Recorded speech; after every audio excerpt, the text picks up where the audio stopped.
सगुन दाराम अदीम Kharwa news pasta खन सानाम को लासाणहेत गोड आर जोहार आपे को तलाते खबर को आते लिंग हेज सेटरना अलिंग गे सुरेंद्र सोरेन ते냐 खबर को दो हुयुक कना अब खेरवाड़ आदिम को ऑलचिकी तेबन सेचे लेनखान आगाम दिन रे आर आकान नागाम को हबन ᱧᱟᱢ रुवाड़ दाड़ेया बकल बड़े आकान जाति सावता हबन रफा रुवाड़ दाड़ेया आर हापेन दिन रे पाठुआ को हबन चिरगल दाड़ेया कोआ नोआ को उयहार दिशा काते ओडिशा पनत मयूरभंज हनत सदर बरपदा बनत राजाबसा बीड़ रे मेना गोवर्धनपुर सारना संघर ऑल इतुन आसड़ा रे 900 गोटांग चेतेदिया को ᱧᱩᱛᱩᱢ को ऑल अकादा ओंडे दो चालाइन महित गेल पे फेब्रुआरी हिलो खन सानताड़ी ते ऑल ले तो बकना देला तो बडना मी झलक बो नेल लेगे जरगे अलिया उपरुम हुयुक कना अलिया ᱧᱩᱛᱩᱢ दो फुदन हेमरम अतु जामुगड़िया मुरडे ब्लॉक नोडे दो हाँ गोवर्धन सोड़ राजाबासा ठाव कना नोडे मिटंग बीओ मेन दो ब्रांच आसेका बेरेद अका को नोडेन कुन हुई गोना चलान डिसेंबर मासो कोसेन को बेरेद अका आदो जहो अड़ी दिन नोना अड़ीगान एटकेटोणे तायम नितो ना आरो दूसरे नोडे बेरेद मा को बेरेद ले आदो नितो ना पढ़ाव आरंभ कना तें खन दो पढ़ा मा नय हाले हाले के ना नितो हा लिंग चलू का एहब के हलिंग आदो ना को चेत गया ना अलिया पतियो मेना जे नुकु को मिद दिन रे तेहेन माने चेष्टा अलिं जे तेहेन मिद दिन मिद घणिक रे चेल करे नुकु और चिकलिं चेत चबा हचो कोआ आर हजू कान हप्ता खन हा जेमन पूरा चेत ठीक कते को हजू मा ओना अलिं पतियो लिंग दोहय एम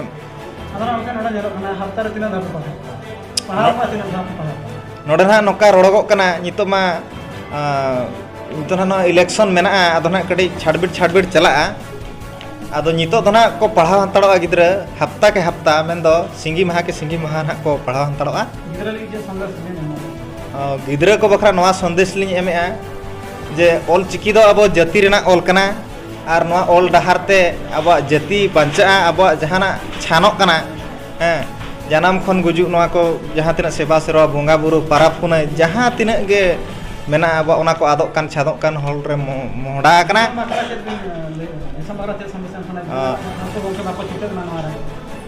दिसम रे जहाँ तिना गे ऑलचिकी को चेद का नितो उनको को लिंग नेहरे कोआ उनको को जेमन ऑलचिकी अड़ी बड़ती को पासना मा नवा तीन भूर अब बाबन पासना ओड़ा ओड़ा जहाँ तिना अतु रे जाहेर गाड़ मेना उनटी जायगा रे जे नवा ऑलचिकी आसड़ा तो तहन मा और ऑलचिकी चलू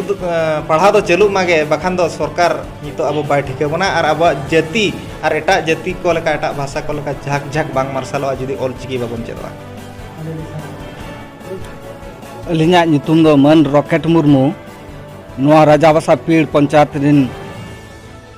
गमके कन गयालिन और नवा आसेका ब्रांच रिन एडवाइजर बांखान आयुरिया लेकाते कमी कनालिन हाँ आदो नितो पढ़ा दो निहती लगती कान ताबना तेहन पढ़ा बांखान अब ᱧᱩᱛᱟᱹᱛ गया आगाम नवा के अलिंगा उयहर बांगा नवा दो तेहन कोन गे एतहब अकना नोंका दो बेरेद दो मांग रेगले बेरेद लेआ आदो तेहन कोन दो ले उयहर दो नवा सांतार समाज ना जाति धर्म डामाडुलुक कान ताबना नवा इदी काते गे लिंग दुलिंग उयहर का उयहर दो नेल अब नवा नितो सावता जाति रे अरि चली राय जे जहार भेगार भेगार चाबायना नेल नेल तेगे नवा नेल तेगे लिंग दुलिंग उयहराना नवा दो अडियान होड़ा उयहर बांग हजू कना तो उनको लिखे दिन हो नवा धरती रे बांखान नवा जुग रे नितो दो अडी रकम हर मेना बना निफुट हर बाछाव दो मिद साय रे मिद बार के पिन नाम दाड़े को तो के नवा रो कय पहना से न अवतार के हो अब जीवन बंचाव तहन भूर दो नोंकाना के बन कमी हटो का आर नोंकाना बेस कमी लगित मा कुड़े हो बनु अनि आदो अब नवा रे नोंका गे हौसी मेना ताबना हर अब मेद साथे हरा मेद बन मार्शल हटो का आगोते नि चेक चिंता धारा उयहर अलिन आरो नोंका लिन उयहर का नवा बरपदा ब्लॉक बांखान मुलुक रे सनाम अतु मझी बाबा तरी रे मिमिटें आसरा बेरेद लगित लिन आकोलिन बढ़े कोआ आर लिन मेता कोआ तिना गान मझी बाबा बिन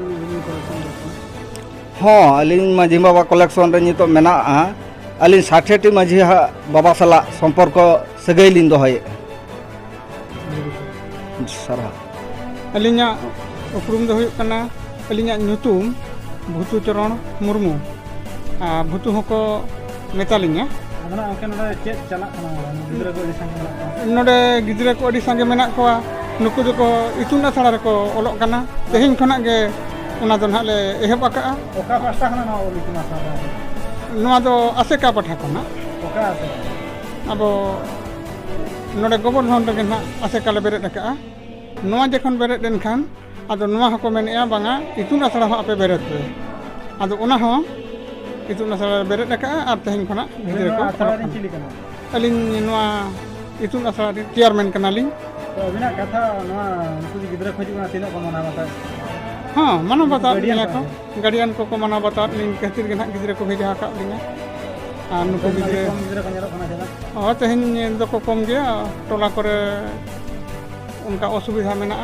होला माहजर के भांडान को एमान को हुई करना नोआ विरोध दीदी को विरोध खान दा बिचे बिन लेया विरोध खान को ओना को विरोध खान दो ओना दो आरो उनका के नेल हुई हो जे हर दो नय इतुन आसड़ा पाठा खना के उनको माचेद को जहाँ को हिजुग कना उनको को ठेन खना लिंग ये चेक लेकर भागी हर तेलिंग आयुब को गिद्रे को और अलिंगा जेमन मन जेट लेकर लिंग नामा उना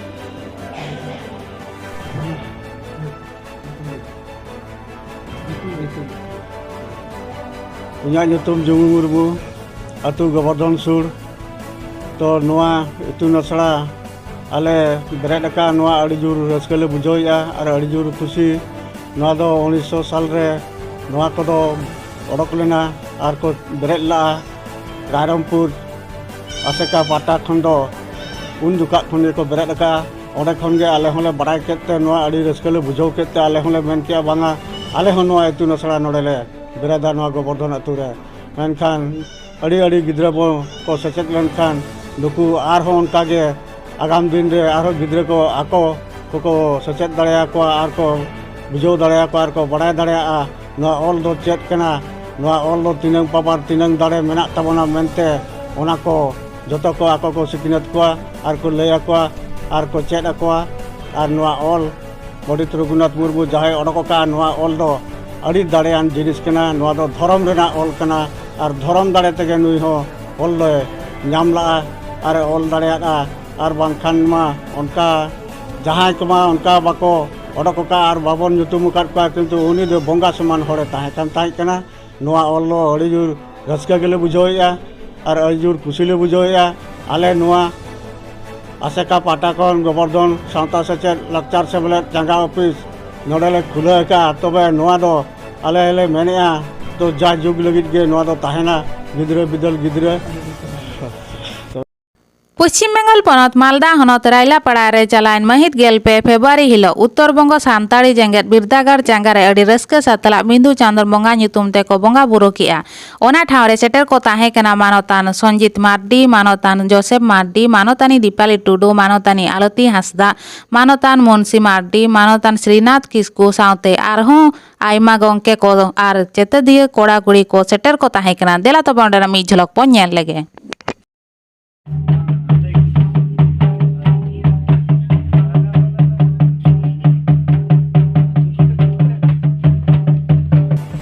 जहाँ तो विधु बाबा चंदन आयु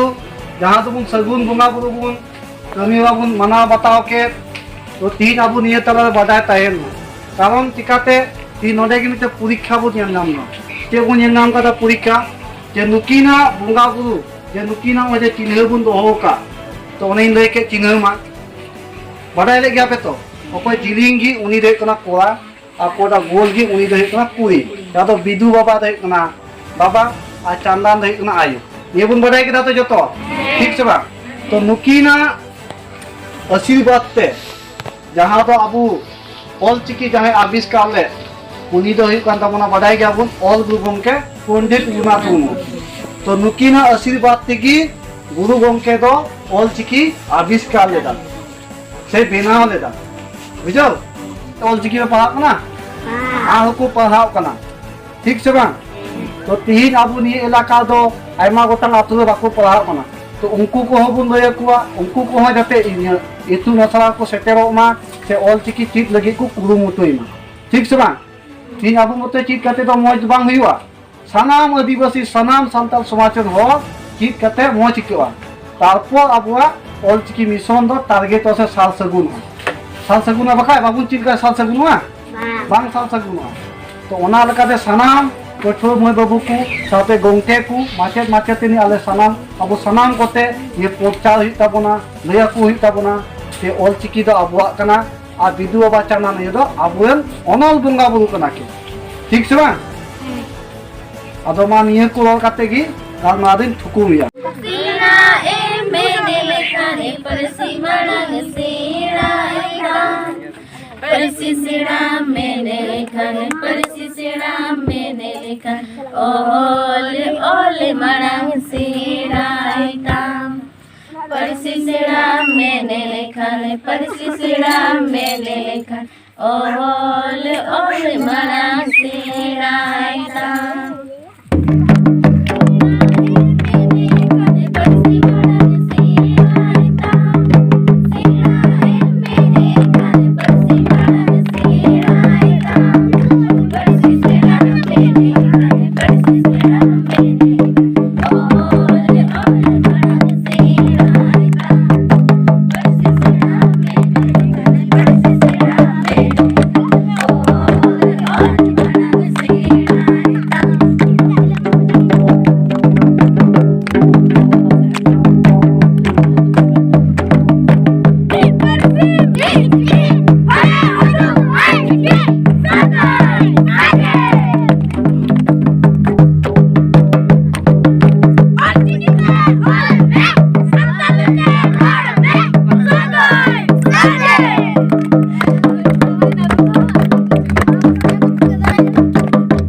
आलिया वीडियो बेस पे बुझो के खान चैनल सब्सक्राइब ताले पे साउते लाइक शेयर कमेंट दो आल बहिन मा तबे सनम को के जोहार।